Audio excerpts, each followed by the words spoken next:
Hi, David Dabadanza. Thanks for tuning into our video here. I've been selling real estate in the Derwood area over the last 21 years, and I have just found over the years a couple key things that I see repeatedly coming up on inspections. So I thought I'd just put together a short video, show you a couple of these items that might come up on an inspection, just so that you can be aware of them. And whether you're 2 months out or 2 years out from selling, hopefully you'll find the video helpful. So here's one of the issues that comes up a lot in Derwood, really depending on the age of your home. So if you have a home that was built between 2000 or in the 90s, you're probably not going to have much of an issue. But if your home was built in the 60s or 70s and you've never addressed this might come up on a home inspection. We're talking about the main electrical wire coming into the home right here behind me. As you can see, when it's covered by the soffit, it's pretty protected up there.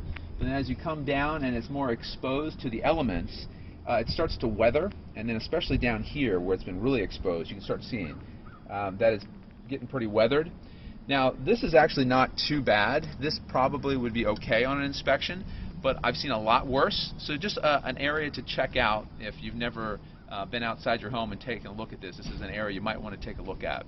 So another area when we're on the outside of the home is kind of the roof condition. Obviously, you know, the age of roof is important. But what I find in some of these older homes, again, homes built more in the 60s, 70s, when they were originally built, there wasn't great ventilation in the attic, which has caused sometimes some kind of mold growth potentially in the attic spaces. So just an area to check out. You can see on this house right here, it does have an attic fan. Again, when it was originally built, maybe didn't have that. So at this point, you're probably okay. It's probably got good ventilation now. A lot of these have ridge vents and soffits that have good airflow. But if you, again, originally, a lot of the air was pretty stagnant in the attic, and that could have caused some growth. So you might want to just poke your head up there, see how it looks. If you notice anything, it might be something that you want to address before going to the market. So I just wanted to talk to you about fireplaces. So again, fireplaces, they're great. They're a wonderful feature in homes. A lot of buyers are looking for fireplaces. But if you have a fireplace in a home that was built in 60s, 70s, even 80s, that's getting up there in age. If you've never had it really inspected thoroughly or recently, it's probably something you might want to consider beforehand. We see in a lot of home inspections, if you don't have any data or documentation to show that you've had it worked on over the years, a buyer's going to want to have it inspected, and if they find an issue that could potentially be worth, cost thousands of dollars. So it's just a good idea to get ahead of it and have, again, a fireplace taken a look at before you go on the market.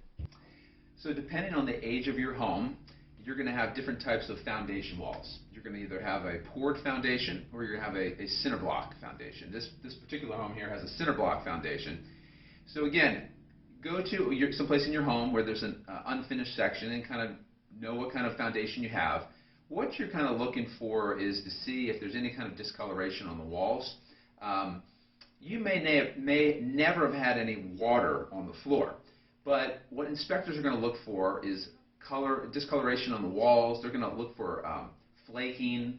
You'll see on this one here down at the bottom, there's a little bit of flaking, which typically most inspectors are just going to say, well, that's an indication that at one point in the history of the home, there was a little bit of high water on the outside foundation wall.